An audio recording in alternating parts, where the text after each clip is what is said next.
Thank you for coming this evening. Please turn to the book of Haggai as we continue our studies in the book of Haggai.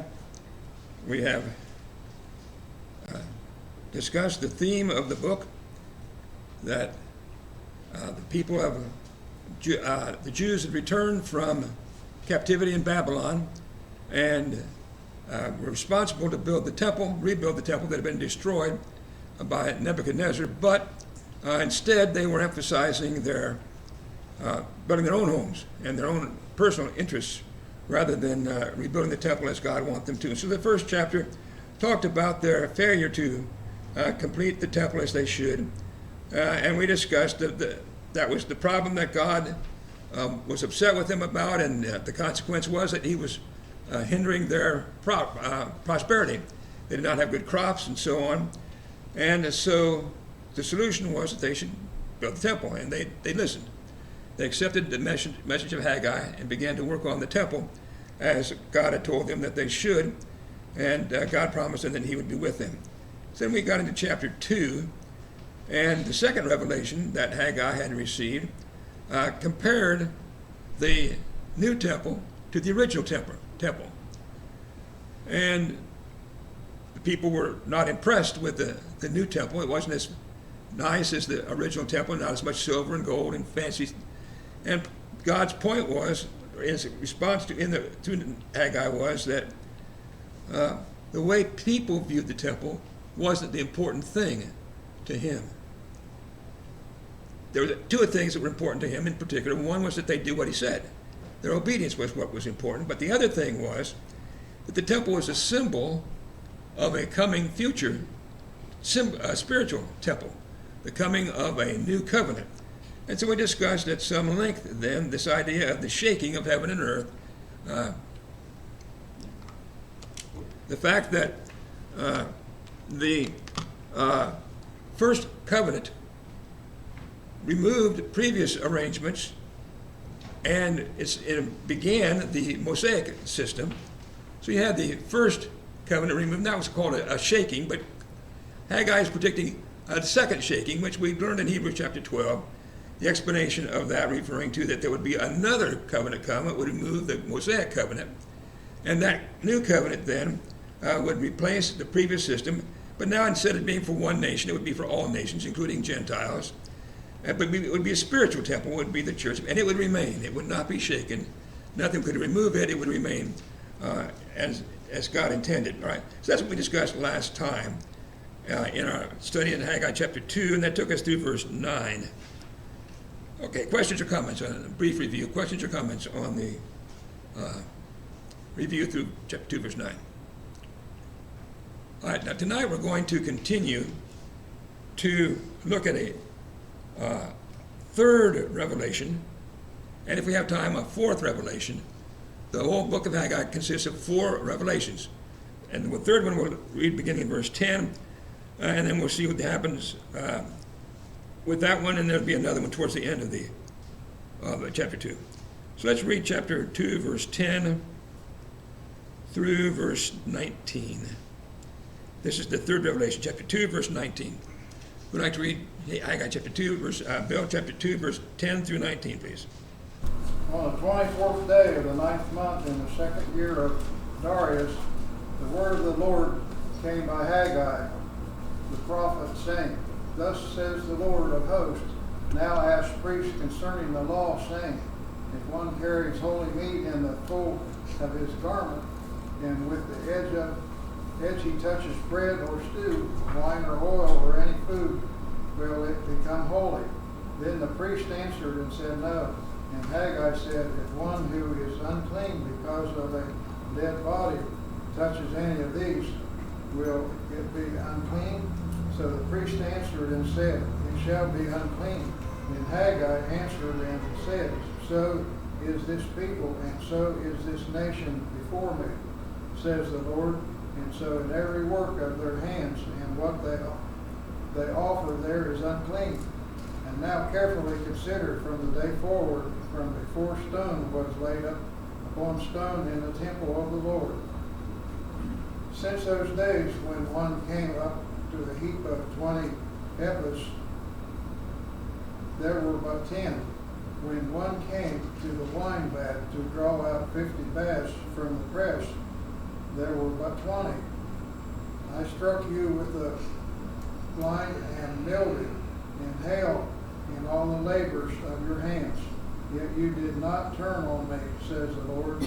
Consider now that this day forward from the 24th day of the 9th month, from the day of the foundation of the Lord's temple was laid, consider this. It is seed still in the barn, yet the vine and the fig tree, the pomegranate and the olive tree has not yielded fruit, but from this day I will bless you. Okay. So here's the third revelation. And this revelation discusses things that are holy as compared to things that are unclean, and the effect they have if they touch different things. But understand that's a symbolism. He's going to make God's going to make an application of the symbolism. So let's discuss first of all, and I hope we can make clear. Since we're not all that familiar with some of the Old Testament concepts, it may take a little bit of thinking. But this revelation came when? Verse 10. When did this happen? Fred?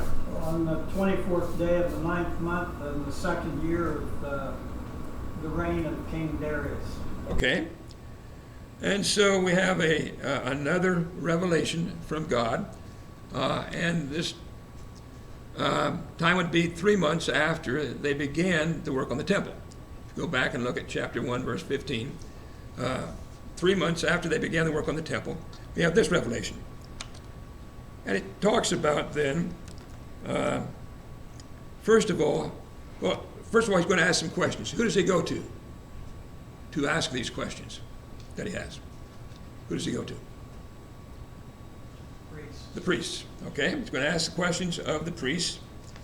And so, question number 15, he asks two questions. Question number 15, what are these questions? What does he ask the priests? Question 15. Rick. Well, he asked them in verse 12 if they would carry holy meat in the fold of the garment. With the edge he touches bread or stew or wine or oil or any food, will it become holy? The priest told him no. And the second question he asked is if one is unclean because of a dead body touches any of these, will it be unclean? And the priest had to answer, it shall be unclean. All right. So we have a discussion of what is clean, what is unclean, what is holy. So I've tried to illustrate this maybe to help us with the understanding of it, because we don't use these expressions so much today. But there are three different kinds, or three circumstances of versus cleanness, uncleanness, and so on. So he has what was common, which is referred to as bread or food, and that's common. That's neither holy nor unclean, normally. You have that which is unclean, which would be like a dead body. Somebody touches a dead body, or you have that which is holy, which I've illustrated here with the lamb, which is not sacrificed yet, but it's going to be sacrificed as an offering to God. Okay, so if something, let's see, what does he ask first? Okay, if something holy touches something common, like the bread or the food, does the thing that's holy make the thing it touches holy under the law?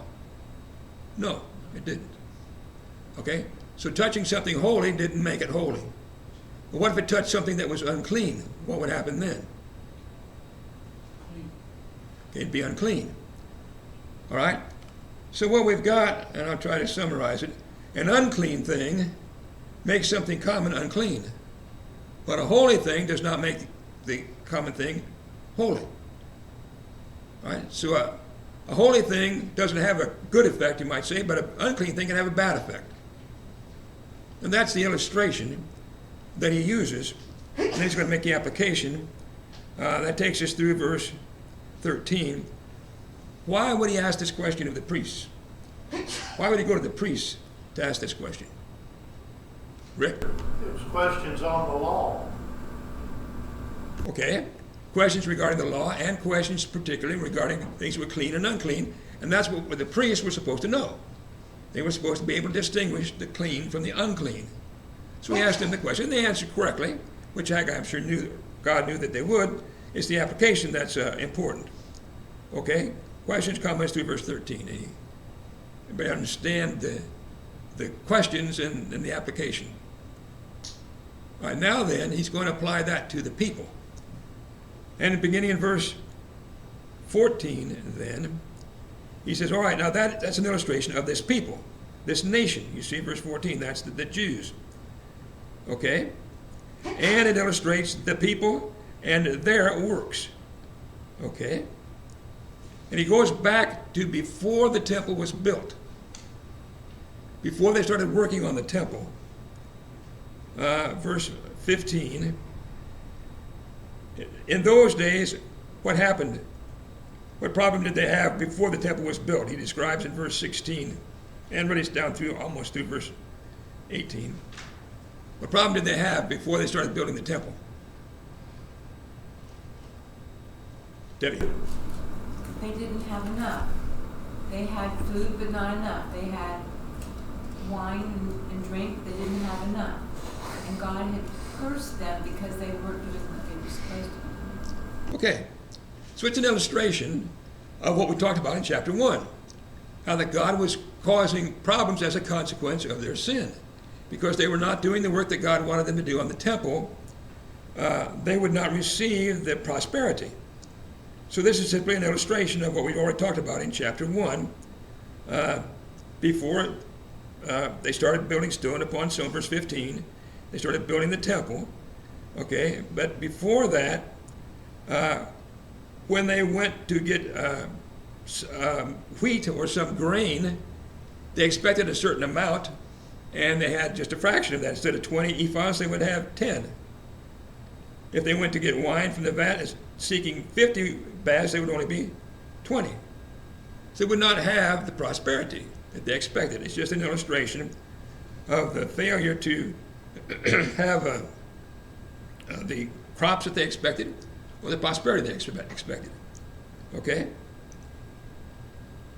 Okay, questions, comments through verse, that really takes us through verse 16.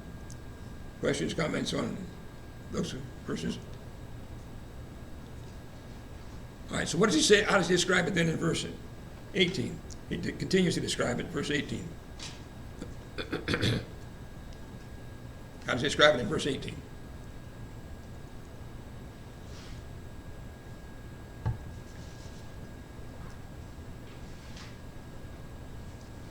Sure. Now he's going to bless them because they're doing what he wants them to do. Okay. So it says, I struck you with blight and mildew and hail and all the labors, but you didn't listen.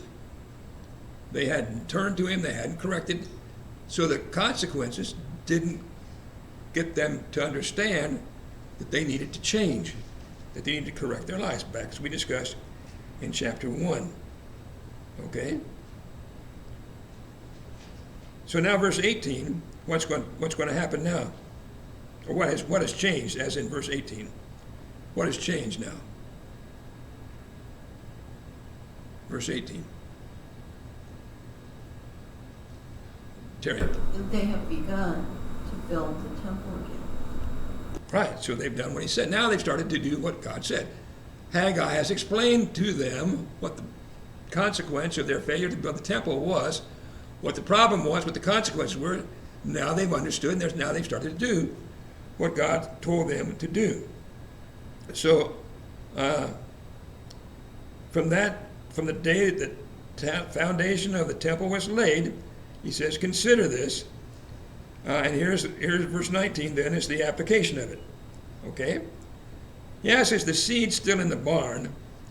Which, for me, I don't know. It's an interesting question, but I would have trouble understanding the point if it wasn't for the context.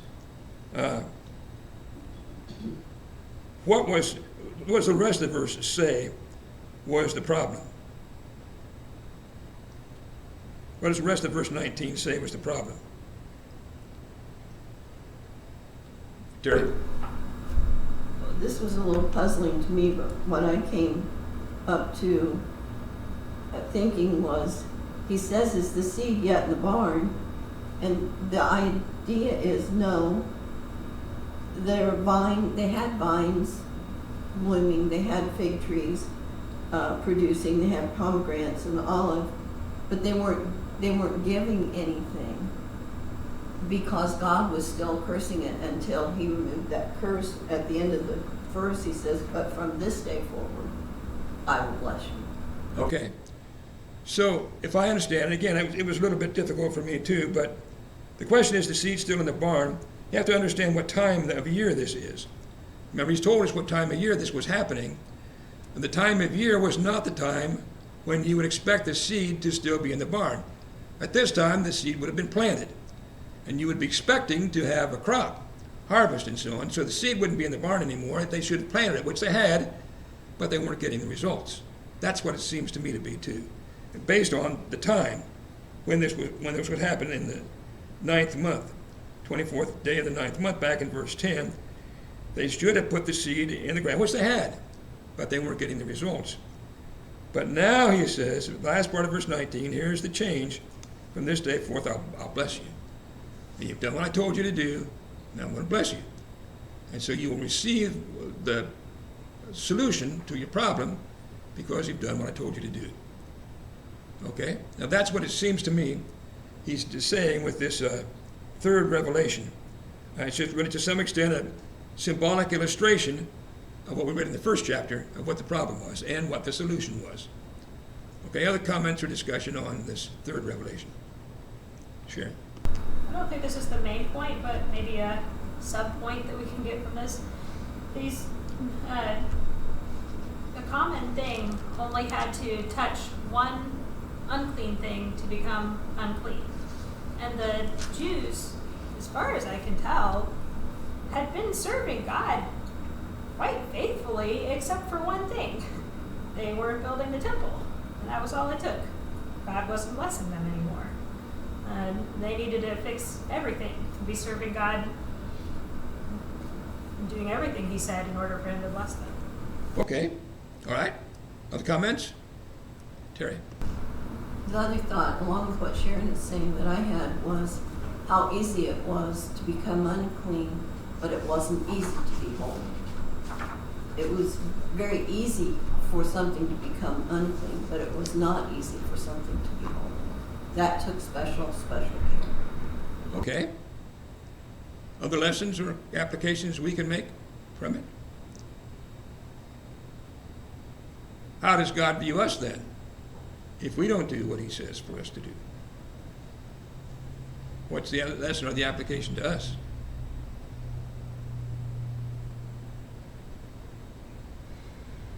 Karen?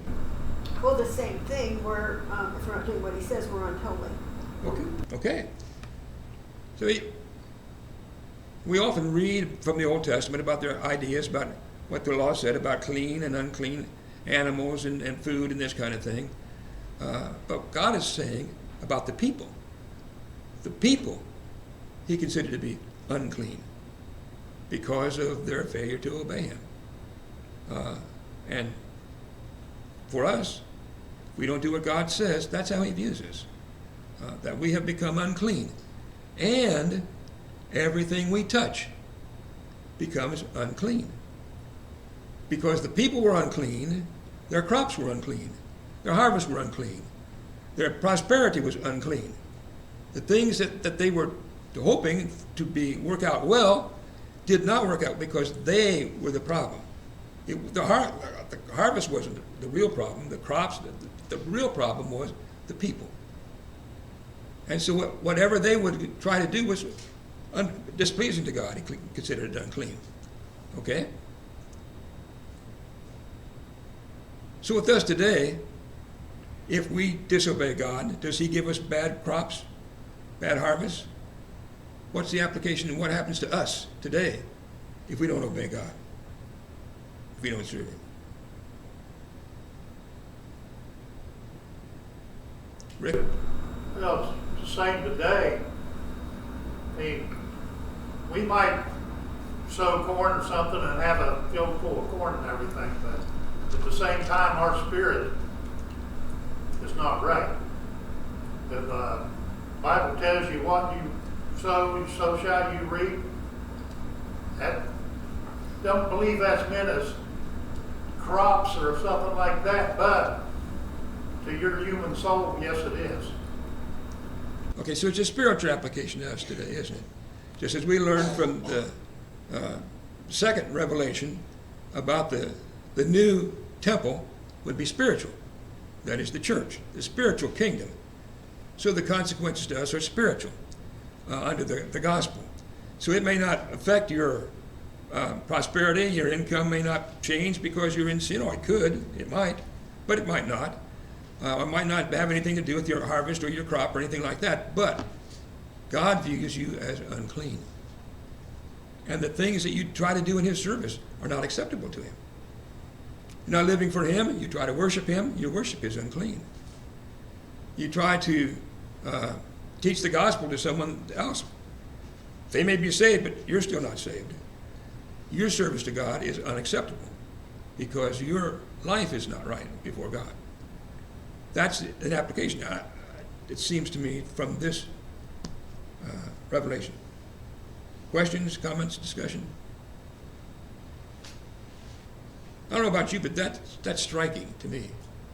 To think that that would be the condition of my relationship to God and things around me. I try to raise a good family, but I'm unclean. God's not going to promise any success when I'm not doing what's right in my efforts to do the things that I might think I'm pleasing Him, but He's not accepting it because I'm not living right. Any other comments or discussion on the third revelation? Anybody? Frank? I think terms like dedication, other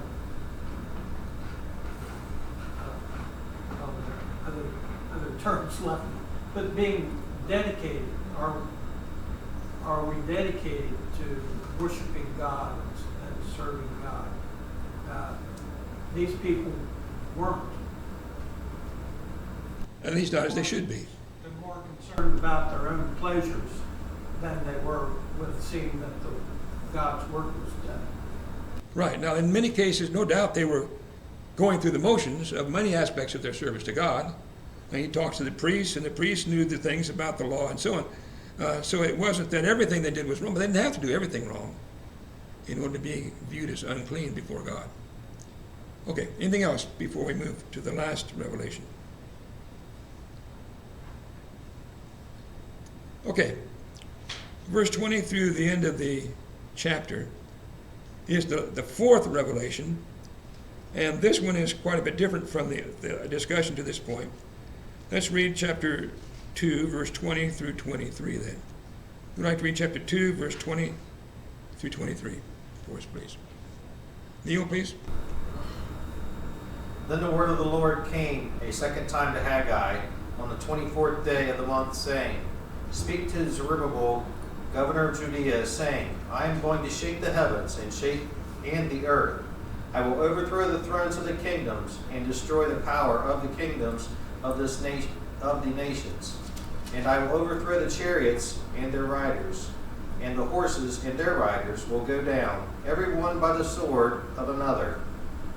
On that day, declares the Lord of hosts, I will take you, Zerubbabel, son of Shealtiel, my servant, declares the Lord, and I will make you like a signet ring, for I have chosen you, declares the Lord of hosts. Okay. Verse 20 then, another revelation, same day, 24th day of the month, going back to verse 10, same day, gets another revelation. Okay. This revelation is directed to whom, verse 21. To whom is this revelation directed? Verse 21. Question number 23. Who's it directed to? Zerubbabel. And of course, we've talked about Zerubbabel What was his position? What does the verse say was his position? Governor. All right, he's the governor. Remember, we talked about him before in the prophecy, going clear back into chapter 1 and verse 1. We talked about him as the governor, and the prophecy was directed to him and to Joshua, the high priest, to get the people back to work again. But this is different. This is not talking about the getting the people to work. He says, I will shake heaven and earth. All right, well, we talked about that, haven't we? Last part of verse 21, shaking heaven and earth. What does that refer to? We already know what this means now because of the Hebrews chapter 12. The shaking of heaven and earth is going to be what? Karen? A big change. A big change, and what's that change going to be? Specifically, it's going to be fulfilled in what? Terry? A new kingdom. All right. He's going to remove the old law and its kingdom, the earthly kingdom, for one nation and replace it. Remember, go back to our previous example of the shaking of the heaven and earth. So he's returning to that concept. That's going to happen. He's saying again now, we're going to shake heaven and earth. And what we know already now is that's going to involve the beginning of a new kingdom, but it's spiritual. It's the church. So we already learned that. We return to that idea now, but some other things are going to be taught to us. When that happens, or along the way, I guess what I'd have to say, what else is going to happen in verse 22? What else is going to happen besides the establishment of his new kingdom with a new law and so forth? What's going to happen according to verse 22? Rick? It's going to destroy the power of the Gentile kingdoms that's been against them. Okay. There's going to be an overthrow of the Gentile kingdoms, overthrow their chariots and those who ride in them, their horses and their riders will come down, every one of them in the sword, by the sword of his brother. Okay. Thoughts or discussion on what verse 22 means then? Question number 24. What's this talking about?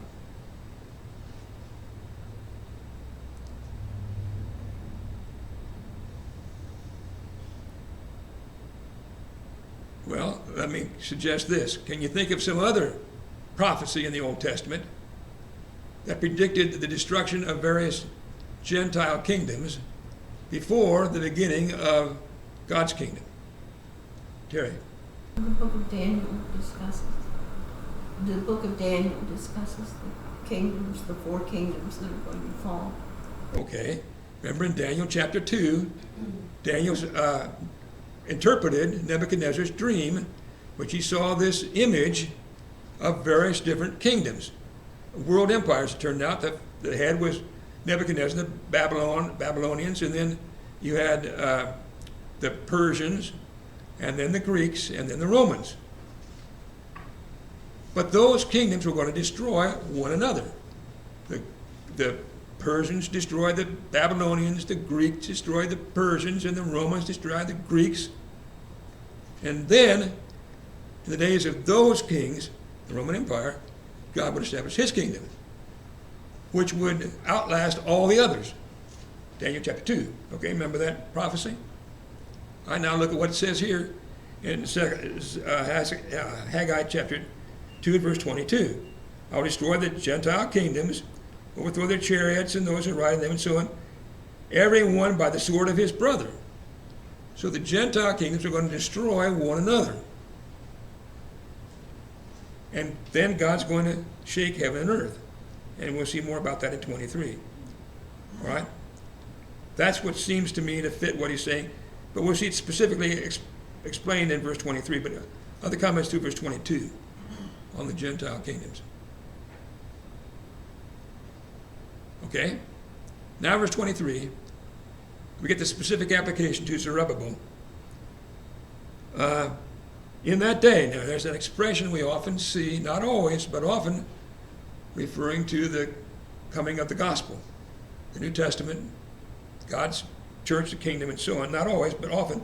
But in that day, what he's talking about here, what's going to happen in verse 22? And we're on, or excuse me, verse 23. We're on question 25 now. What's going to happen? Karen? Well, he's going to make Zerubbabel like a signet ring, for God has chosen him, but he's talking about his lineage leading to Christ. Okay. All right, so I ask you to study what a signet ring was, question number 26, and the significance of it. What is the significance of a signet ring? Anybody know what a signet ring is, and what does it mean, Rick? Well, everything I've studied and know is the signet ring was authority from the king to speak for him. And it was proof that you had the seal and the power from the king to do what he was saying. Okay. So I've got a picture here of a signet ring. This one I'm sure wasn't Zerubbabel, since it's just a much newer one than the one he would have had. But it illustrates the thing. I don't know how well you can see the picture. But as Rick pointed out, it was a symbol of authority. Can you think of Bible examples of someone who used a signet ring as an act of authority? I think we need examples. Ask you to use the cross-references, question 26, and find out what a signet ring was about. Karen? Didn't Pharaoh give Joseph a signet ring? He may have. I'm not positive that I found that example in particular. Anybody find the question or passage that Pharaoh gave Joseph a signet ring? He certainly gave him authority, didn't he? I had another specific example in mind. Who else was given a ring as a sign of authority? All right, think of the story of Esther. Oh, Sharon, you had the answer. Sorry, Esther. Oh, yeah, the story of Esther, right? The king gave his signet ring to Haman when Haman asked for permission to make this rule to destroy this unruly group of people, which of course turned out to be the Jews. And then when the king found out what Haman was actually up to, he took the signet ring and gave it to Mordecai to fix the situation. Okay, so that's probably as good an example as I can think of in the Bible of the authority. But the ring had on it a symbol of the king. And the one who had the ring could use that symbol as authority to act on behalf of the king. And so Haman used the ring to pass a rule that all the Jews would be destroyed on a certain day. And when the king found out what were all the consequences of that, in particular that it would destroy Esther, his queen, and her relatives and so on, then he became angry with Haman. Haman was killed, and the ring was given to Mordecai, who then used it to save the Jews. Well, that illustrates a signet ring. Sharon. Mom is also correct. Genesis 41, verse 42. The Pharaoh had said to Joseph, "See, I set you over all the land of Egypt." Verse 42. Then Pharaoh took his signet ring off his hand and put it on Joseph's hand, and he gives him garments and chariot and things like that. And so he set him over all the land of Egypt. Okay, is that what you had too, Karen? See, the women in my family are showing that I made a mistake there. Okay, all right. Yeah, that's great. So there's another example of it, of a signet ring as a sign of authority. Okay? Other comments or discussion on the significance of the signet ring? All right, now back to your Haggai. Who is the signet ring being given to? Terry? Zerubbabel, who is the governor, who is also in the lineage of David. Okay, the lineage of David, who, as we talked about before, he was a governor, not a king, because they were no longer allowed to have kings. God would no longer allow it because of their sin. They went into captivity. They came back. They came back to the land, but they never had kings on earth again. As prophesied by Jeremiah, they would never have a king ruling on earth from Jerusalem again. But Zerubbabel was a descendant of David, and he had another descendant, who is what this is really ultimately about, I believe. He says to him, I will make you like a signet ring, for I have chosen you. So the significance is authority, power. But who was in Zerubbabel's lineage? That relates to this idea back to verse 21 now about the shaking of heaven and earth. When heaven and earth was shaken, who would be in Zerubbabel's lineage? Karen? Jesus Christ, and that's confirmed in Matthew 1. Verse 13 talks about Zerubbabel having been begotten, and then it goes on in verse 16, of whom was born Jesus, who is called Christ. All right. So you go back to Matthew chapter 1 and read the question number 27 now. When you read the promises regarding David and his descendant would reign forever, but we go back to the book of Acts, then you see that Jesus was on the throne of David, but he was a descendant of Zerubbabel. So the symbolic significance of this revelation is that when God shook heaven and earth and he established his new kingdom with his new law, the new system, Zerubbabel was descendant. Just like many of the prophecies that talk about David really had application in his descendant, Jesus. Same thing here. It's spoken about Zerubbabel, but it's really an application to his descendant, Jesus. That he would reign, have the authority as king when God shook heaven and earth. All right. Questions, comments on that revelation? Sharon. I think it's a neat contrast to what God had said about Zerubbabel's grandfather, Jehoiachin, also known as Coniah, in Jeremiah 22:24. Jehoiachin and his Jews were wicked, but so it says, "As I live, says the Lord, though Coniah the son of Jehoiakim, king of Judah, were a signet ring on my right hand, yet I would pluck you off." But his grandson is faithful, and so he receives the signet ring. Okay, very good. Another reference to his signet king and the significance of the authority involved. Okay, other comments? Okay, thank you.